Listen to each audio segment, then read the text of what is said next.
అందరికీ తెలుసు, ఆ రోజు ప్రభుత్వం ఏర్పాటుకు ముందు మహిళలందరికీ ఎన్నో స్కీములు చెప్పాం. దానిలో ముఖ్యమైనది ఈ ఫ్రీ ట్రావెల్ అనేది. దాంట్లో లక్షలాది మంది మహిళలకు ఈ స్కీమ్ ద్వారా మంచి జరుగుతుందనే సదుద్దేశంతోనే దీన్ని ఎన్నికల హామీగా ఇవ్వడం జరిగింది.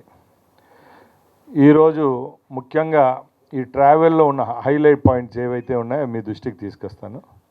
ముఖ్యంగా ఇంటర్ స్టేట్ అంటే రాష్ట్రంలో ఎక్కడి నుంచి ఎక్కడికైనా ట్రావెల్ చేసే మహిళలకు ఫ్రీ సౌకర్యం జీరో టికెటింగ్ విధానంలో ఇవ్వడం జరుగుతుందని తెలియజేసుకుంటున్నాం.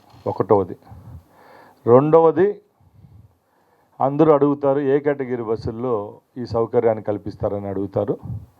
దానిలో కూడా 100కు 74% బస్సులు ఏవైతే ఉన్నాయో ఆ కేటగిరీలో Palle Velugu, ultra Palle Velugu, intercity, express, ultra express ఈ 5 కేటగిరీల్లో కూడా ఈ సౌకర్యం కల్పిస్తామని సగౌరవంగా మీకు తెలియజేసుకుంటున్నాం.